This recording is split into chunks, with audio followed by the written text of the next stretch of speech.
Good to see everyone this morning. We have a really good crowd, and we appreciate that very much. We are in a study of the book of Philemon.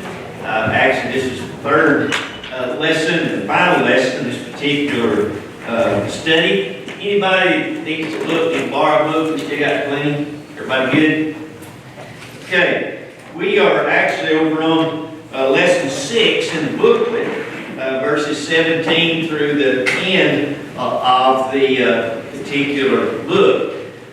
Those of you that have been here for each of these, I hope that you have appreciated and enjoyed and maybe even been challenged for this study. I know that I have really enjoyed it as I have studied it in preparation to try to teach some of these truths. This quarter is dealing with the books that only have one chapter. And I think next week we go into 2 John. Yes, 2 John, the first lesson there, so you can continue your study there.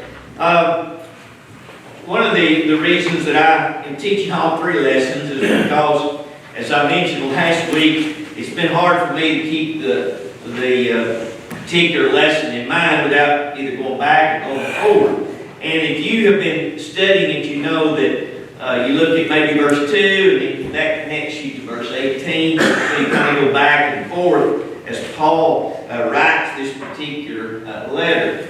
We talked about the fact that it is a very personal letter, and because it is so personal, written to one individual about another individual, it's quite different than any of the other books. Although Paul wrote particularly to Timothy, he wrote particularly to Titus, still not the same personal closeness that you have here in this particular book as well. So what I want us to do is we'll look at the questions beginning on page 58, and then if time allows us to back up and just look at some lessons learned from this book that Paul wrote to Philemon. Question number 1, what did Philemon consider Paul to be? Partner. That's interesting, isn't it? That terminology I don't know that he uses in other places. We talked about the fact that he used the term son in the faith, and he used that with Timothy. I think he also used it with Titus, but then he's going to use that with Onesimus, this runaway slave. So there's a very personal idea there. But when he was talking to Philemon, he used this idea of partner, which I think really indicates that they were part of the very same family. And because they were a part of the same family, and now Onesimus, still a slave, but he's a part of the family, Philemon's a part of the family, Paul considered them family. It really puts, I think, an emphasis on the need to forgive, to understand, to be kind, to be thoughtful. All of these emotions that likely Philemon would struggle with, just like you and I would struggle with. If we had someone that was a slave and then they'd run off,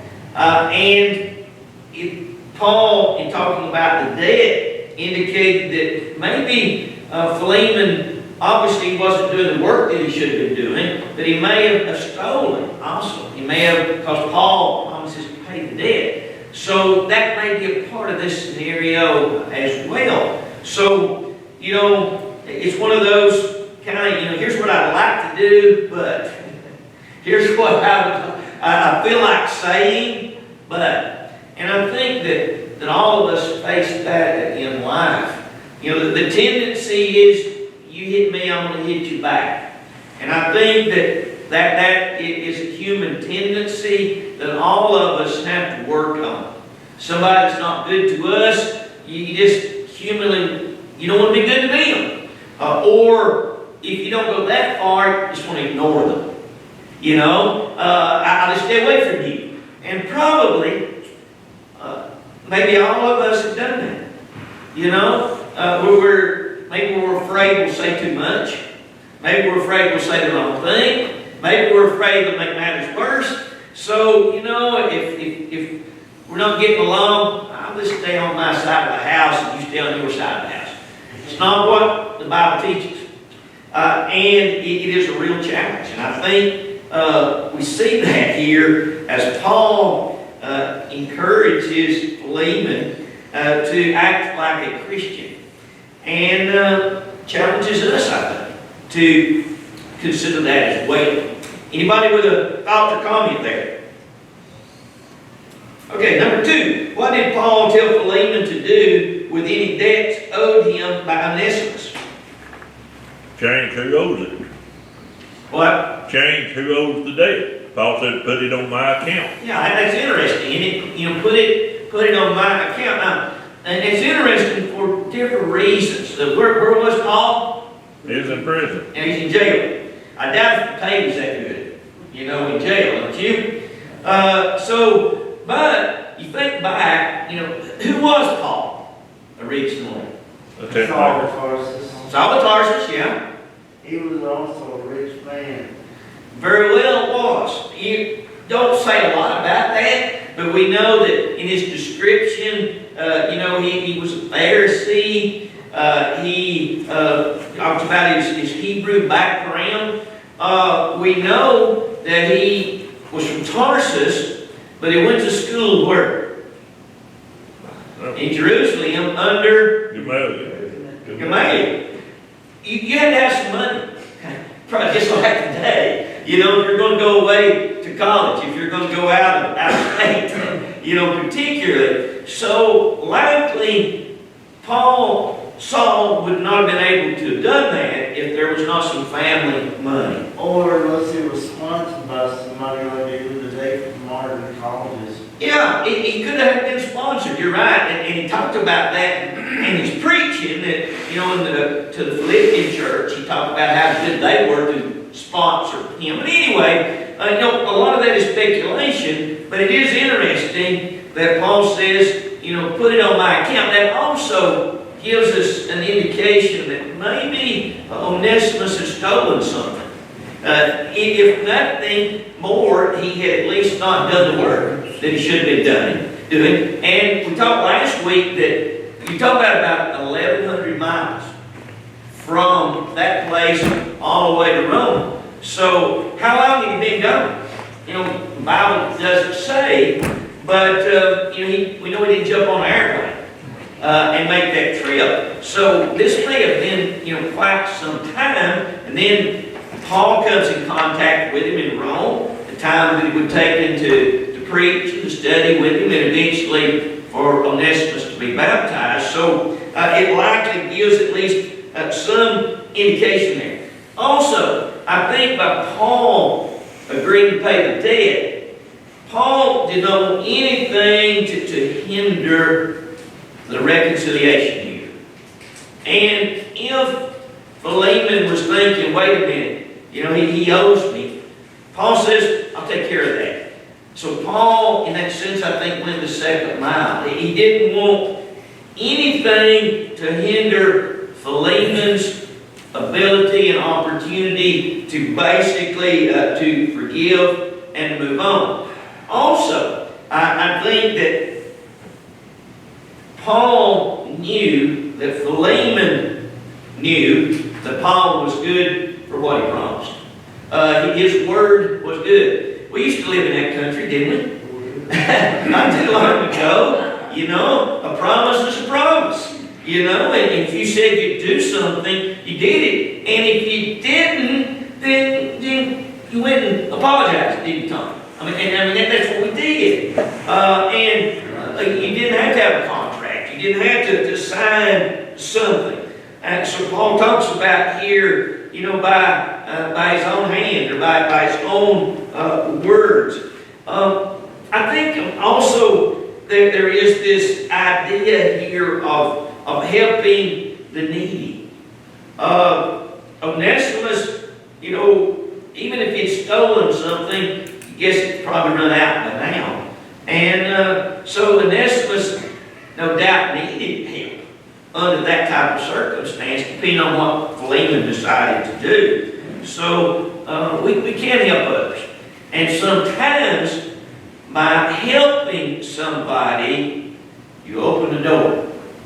You open the door through benevolence to preach and teach the Word, or to encourage somebody, to change their life. So I think all of that is involved there. Number 3, how did Paul assure Philemon that he would pay Onesimus his debt? Well, he said he would repay. Yeah. And then he also told Onesimus, you also owe me your own self. Yeah. Yeah, he did. Yeah, you owe me your own self. When you read all through that letter, the way Paul began, his appeal to Philemon is, I said Onesimus, I meant Philemon, was beautiful. But then when he brings up Onesimus, I've often wondered if Philemon took a dip. Yeah. Wait a minute. Yeah, he piled it on. He piled Paul. He made it really hard on poor old Philemon. I mean, what's he going to do now? Paul says, you really owe me. I guess because of the preaching and the teaching, and Paul may have baptized Philemon. At least he had some part there. And so Paul is going through, remember we talked about, he didn't command him to do anything. But he addressed him, and he talked about all of these reasons as to why Philemon needed to deal with a forgiving and a loving and a brotherly attitude towards Onesimus when Onesimus got back. So I think, too, it's interesting to notice that Paul did not ignore the debt. And restitution, if it can be made, needs to be made. If we've stolen something, if we've taken something, if we have done something to somebody's hurt, we need to make restitution insofar as we are able to do that. So Paul was asking Philemon this to write it off his books. We don't really know what Philemon did. I suspect that's kind of what he did. The character of the man and the way that Paul was addressing him, there was a great respect between Philemon and Paul.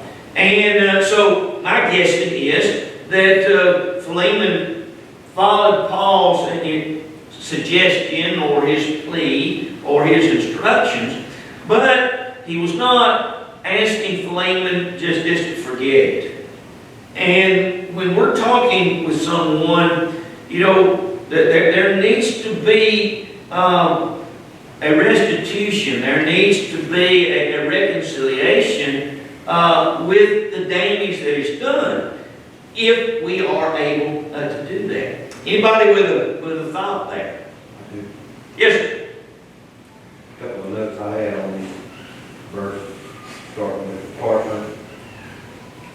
The koinonos is a mutual fellowship.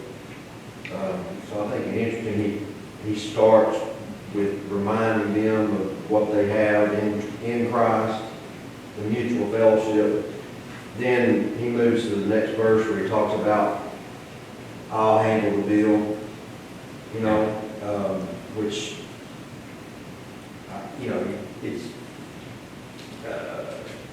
seems to be a reference to Christ paying, in Paul's mind, it would have to be the debt. Right. Reminding Philemon, the Christian, that his debts were paid by Christ. They have a mutual fellowship, koinonos, and then like I say, the next verse, reminding him again, Yep. Hey, you owe me. I think so. What you say about him probably being the one that's talking about Christ. Yeah. And about what you said about paying restitution, I think that's exactly on point. That it needs to come from the one who owes it, instead of us saying, hey, you need to pay restitution. We need to be 1 Corinthians 6, take the loss, count it even better to have a Christian brother. Right. But the instruction to the debtor, to the owner, Right, different. is exactly like you said, our responsibility should be to fulfill it. But I think Paul is subliminally, like you say, piling on Philemon about, the major thing, which is koinonos in the first verse that you mentioned. Yeah, a good point. I think, when you put that together, what does that say to me? Well, it's saying that I need to continue to remind myself of who I am and where I came from. And, one of our preachers when I was growing up, and he'd say this about every other week, you probably read it, he'd say, when I'm pointing my finger at you, I've got 3 fingers pointing back at me. And I remember it because he said it so much. But really, when you think about it, one of the things that should soften and mellow us to deal with anybody that says something or does something that hurts or offends is to stop and think about the fact of what God has done for us. The price that Jesus paid on the cross. The fact that others are putting up with me. And I am in need of forgiveness when I mess up. And if we would just remind ourselves before we open our mouths and say something mean or something hurtful, or sort of condemn somebody without even giving them a chance to make restitution or to apologize. So I think all of that's tied together. Anybody else?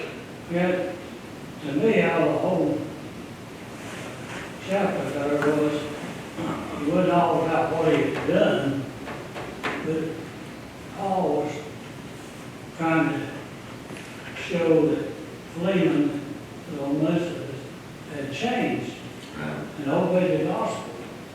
He wasn't dwelling on how bad he's been. Sometimes we get, I want everybody to know how bad you treated me. Yeah. That wasn't what Paul was trying to do. He was trying to show that he had changed, but he needed to make it right with Philemon. Yeah, I think so. And he talks about the fact, I think, that, Onesimus was not useful. But now he is. And if he comes home, and he comes home as a Christian, he's going to be a good worker. He's going to be honest. He's going to be somebody that Philemon can count on to carry, maybe to be a steward, over his household, or like Joseph, because this is definitely not the same person that ran away and was not useful. He is now useful. And so, Onesimus had a responsibility, obviously. And that responsibility was reconciling his life now with Christianity. And he's going to be a completely different person. And you're exactly right. So what did Paul expect Philemon to do? Verse 21. More than he asked. I think that's, Paul had a lot of confidence in Philemon. And I think there's something to say here about reputation. Philemon had a good reputation. It seems that the church was meeting in his house. We talked about that wealthy people many times would have room for that. And there's a lesson there. I'll throw this in case I don't get to it. But, you don't really need a church building, per se, to have a church. You don't need a budget. A lot of things that we prize that are good and are helpful, but, the church met in houses many times. And it was people like Philemon that had the money and had the room. So, there is this idea here of the reputation of Philemon. And as Paul talks to him, Paul is not commanding him, and he makes that point, but he is reminding him. It makes you wonder, what Philemon would have done if Paul had just sent Onesimus back and there was no letter. I'd like to think, you know, everything we know about him, that he would have done the right thing. Might have been a bigger struggle. But Paul was really talking about the friendship, the partnership, the relationship that he had with Philemon. And he was at least considering the fact that Philemon would do even more. Now, I think it's also interesting that in the conversation, Paul does not take sides. He talks about the responsibility of Philemon. He also talks about the responsibility of Onesimus. So, you know, there were responsibilities there, and Paul is just laying out what needs to be done here. He's coming back, which says a lot. Also, he seems to indicate that, you know, Onesimus was being really useful to him there in Rome. So it sounds like, at least, that Paul would like for Philemon to send him back. He's got plenty of air miles, right? That's what you get. 1,100 miles. Paul, he seems, would like to have Philemon send him back. Maybe he did. We don't know. But Paul did not take sides. He talked about the responsibility of Philemon, but by sending Onesimus back, there was that responsibility to repay the debt, to do what needed to be done. Anybody with a thought there? Kobe's got one. I'm sorry, but originally Paul was a tent maker when he started out. I was just thinking, like I said before, maybe he owed somebody some money or something, and Onesimus paid his money, wanted to pay him back or something. Yeah. Well, you're right, The Paul. Bible describes Paul as a tent maker. Yeah, you're right. Yeah. After his conversion. The Jews, you know, you may remember the history, you know, within the Jewish community, they felt like if you did not teach your boys a trade, you taught him to do what? To steal. And that was sort of the philosophy that they had. So, you know, Jesus, he was a carpenter. He was taught by his father. So, Jewish boys, as a rule, had a trade. They had something that they could do. Paul was a tent maker, and at times, you know, with Aquila and Priscilla, he worked at that trade so that he did not have to always depend on money from the church of Philippi or other places that supported him. So, you know, that was there. So Paul understood work, he understood responsibility, and all of that was tied together here. Number 5, what did Paul ask Philemon to do? And that was prepare a guest room. Paul wanted to come and visit him. Sounds like Paul's used that guest room before. But he really wanted to come and visit him. We'll know whether that happened or not. But Paul was at least hoping or planning. Who did Paul refer to as my fellow prisoner in Christ Jesus? Epaphras, yeah. And, you know, that's interesting, I think, because, you know, he's mentioned different times about, you know, Epaphras and the Colossian church and some of these different individuals. But in Colossians chapter 1, verses 7 and 8, he talks about Epaphras as a dear fellow servant. So Epaphras, you know, he was with Paul, you know, whether he maybe was in jail or he was in Rome, but he was an assistant there. And then he's referred to in the Colossian letter as a dear fellow servant. So Paul had a habit, which is a wonderful habit for any of us to develop, and that is to be thankful and to mention those that have blessed us, those that have helped us. And Paul, I think, made it very plain that he couldn't do all that he did by himself. He needed help. He needed encouragement. And especially, I would assume, when you are in jail, you need folks to support you. You need folks to encourage you in every way that they possibly can. He's also going to mention John Mark here, and he's also going to mention Demas. And of course, Paul and Mark evidently had been reconciled. You remember the first journey, missionary journey, where for some reason Mark went home. And then in Acts 15, there was this argument between Paul and Barnabas, and we know how that ended up. But now, Mark is useful. So Paul did not want to take Mark, but he did not slam the door. He kept the door open for Mark later to come back and to help. And I think, you know, when somebody fails, when somebody messes up, we don't need to be slamming the door. We need to give people a chance to change or to repent, if that is a part of it, to continue to encourage. And I think that we see that in this particular passage. Now, we know that Demas later, according to 2 Timothy 4:10, forsook Paul.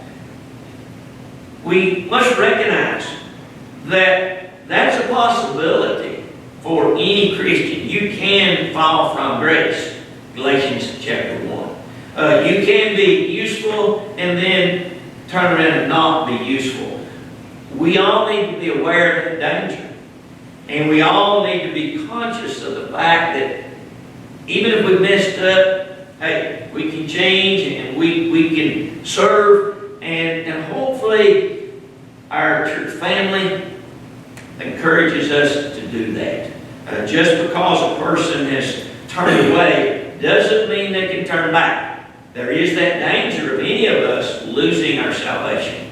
But that doesn't have to be the end. It will turn around and come back. Anybody with a thought there? When we look at the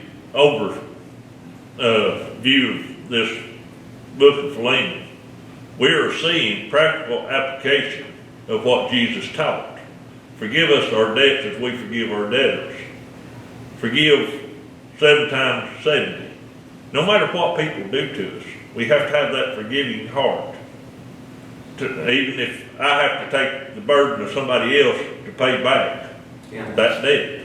Yeah, I think that's a good point. And we talked about, like I say, I mixed all these lessons together. But at some point, maybe it was back with my introduction, that this little book is Christianity applied. It's what do you do? You know, we know that we're commanded to forgive. We know that we're commanded to be kind. That we are commanded to be encouraging. But here we see an application of that as to, at least in this case, how that is to be done. So, you know, Christianity is not just something to be believed, but it is something to live.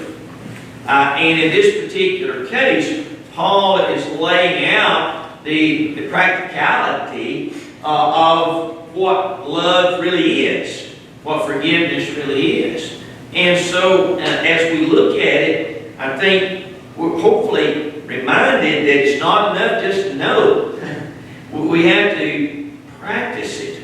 And throughout this little book, it's just beautiful the way that Paul lays these things out. The last question, well, on that section, what did Paul pray at the end of the letter? Verse 25, and it's pretty common that the grace of our Lord be with your spirit. Paul used that type of phraseology, particularly grace and mercy, quite a bit. The lesson that I got from that is that you and I should have the confidence that our brothers and sisters are praying for us. And on the flip side, all of us need to be praying for all of the rest of us. That's powerful. You've probably heard me say this, and I know with Jeff preaching, Tom preaching, it's very humbling when somebody tells you they've been prayed for. It's humbling, you know, whether they're praying for me to keep the faith, or do a good job, or get over the flu. It's powerful. I think that, what we need to do is make sure that is our habit. And upon occasion, it doesn't hurt for you to send a little note and say, hey, I've been praying for you. That's powerful. Very, very powerful. I think with Paul's statement here about writing this with his own hand, and I know there's some that think maybe, he spoke it, but it might have been written by Luke, but it doesn't matter. I think what it does is emphasize the power of writing. Letters are important. Note writing is important. Text, it's important. That is really, something that lets a person know not only that you've been praying for them and thinking about them, but you took time to write, or you took time to call.